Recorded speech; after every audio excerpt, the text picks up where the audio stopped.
जन जागृति साक्षरता अभियान में आपका स्वागत है। सेशन में हमने देखा किस प्रकार हम अपनी माइस्क्यूएल स्टेटमेंट्स को रन कर सकते हैं ऑनलाइन और ऑफलाइन दोनों तरह से। आइए अब यहाँ से हम प्रैक्टिकल सेक्शन को शुरू करते हैं माइस्क्यूएल की। बारी बारी से हम बेसिक से लेकर एडवांस कमांड्स की जानकारी लेंगे और देखेंगे किस प्रकार हम हर एक कॉन्सेप्ट को कवर करने वाले हैं इस पूरे कोर्स में। तो यहाँ पे हमारे पास सबसे पहला जो टॉपिक है डेटाबेस है। अब जैसे यहाँ अगर एग्जाम्पल देखें तो एक टेबल स्टूडेंट है, एक टेबल लाइब्रेरी है। ये दोनों टेबल एक पर्टिकुलर डेटाबेस के अंदर है। ग्रे सेक्शन एक डेटाबेस को रिप्रेजेंट करता है। डेटाबेस का नाम यहाँ पे कॉलेज रखा है मैंने।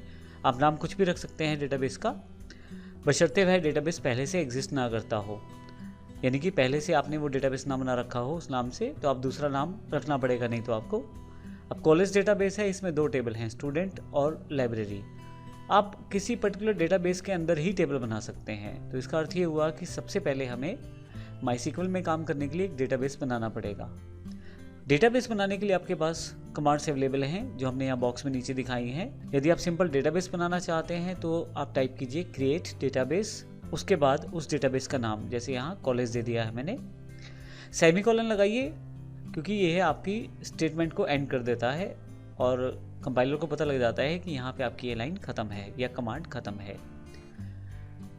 आइए देखते हैं क्रिएट डेटाबेस कॉलेज को क्रिएट करके देखें किस प्रकार से हम डेटाबेस को क्रिएट कर सकते हैं। मेरे पास यहाँ PHP MyAdmin ओपन है जिसमें मैंने माइस्क्यूएल के इंटरफेस को खोला हुआ है।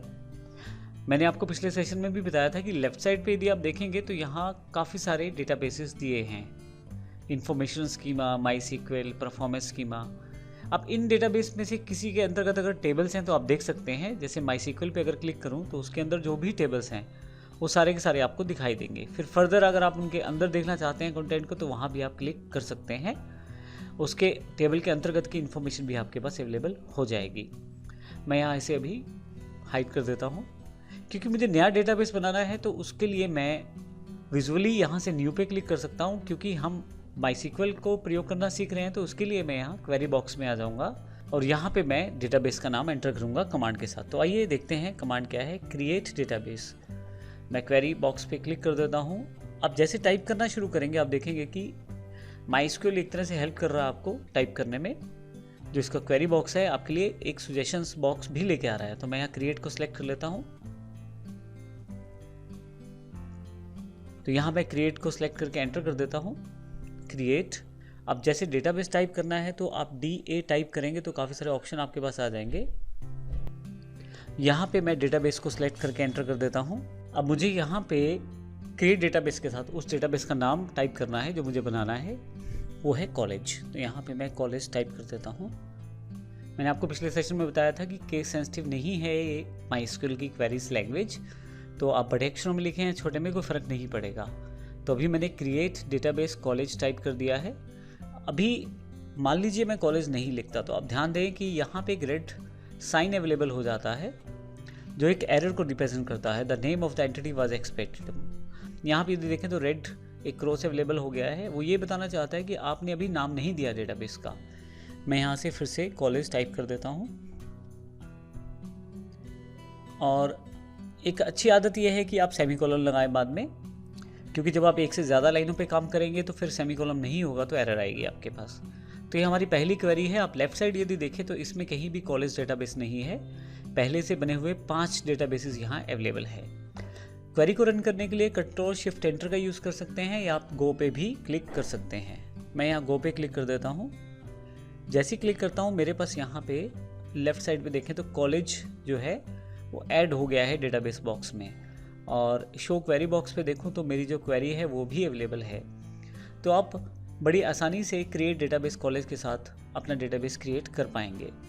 अब नीचे यदि आप देखें तो MySQL return an empty result set, उसने ये जानकारी दी है कि अभी रिजल्ट एन एम्प्टी है, लेकिन इस क्वेरी ने डेटाबेस को क्रिएट कर दिया है। अब देखिए यहाँ पे आप चाहे तो विजुअली काम करें और चाहे तो कमांड्स के साथ। हालांकि हम जो है माइस्क्यूएल की लगभग सभी कमांड्स को यहाँ पे प्रयोग करने वाले हैं, लेकिन आप पैरेलली ये देख सकते हैं कि डेटाबेस का स्ट्रक्चर कैसा है, क्या है उसमें क्या नहीं। तो जैसे मैं कॉलेज को अगर देखना चाहता हूँ तो राइट क्लिक करके ओपन लिंक न्यू टैब कर दूंगा तो एक अलग टैब में वो खुल जाएगा। तो जब आप देखेंगे तो इसमें कहीं भी कोई ऑप्शन अवेलेबल नहीं है, केवल जानकारी है क्रिएट टेबल की, क्योंकि हम डेटाबेस में टेबल बना सकते हैं, तो एक कमांड यहाँ दी गई है क्रिएट टेबल, और यहाँ देखें तो no table found in database, क्योंकि डेटाबेस अभी खाली है। तो इस तरह से आप डेटाबेस बना सकते हैं। ये बिल्कुल बेसिक कमांड है हमारे पास। कहीं पर ऐसा होता है कुछ लैंग्वेजेस के थ्रू हम माईसीक्वल की कमांड्स को पास करते हैं, जैसे जावा या PHP। ऐसे केस में हमें ये अगर पता नहीं है कि डेटाबेस पहले से बना हुआ है नहीं, ऐसे केस में हमारे पास एक और क्वेरी रहती है जो डेटाबेस बनाने का कार्य करेगी। अब इससे कोई फ़र्क नहीं पड़ता कि ये डेटाबेस पहले है या नहीं, क्योंकि जो अगली क्वेरी हम लगाने वाले हैं वह है create database if not exist. अब इफ़ नॉट एग्जिस्ट का मतलब है कि अगर पहले से डेटाबेस अवेलेबल नहीं है तो फिर क्रिएट कर दिया जाए, और अगर पहले से है तो फिर इस कमांड को इग्नोर कर दिया जाए। अब इसका बेनिफिट ये है कि अगर कॉलेज पहले से है, जैसा कि हमारे पास अवेलेबल है ऑप्शन कॉलेज है पहले से डेटाबेस, तो ऐसे केस में नया डेटाबेस नहीं क्रिएट किया जाएगा, क्योंकि पहले से है वो हमारे पास डेटाबेस।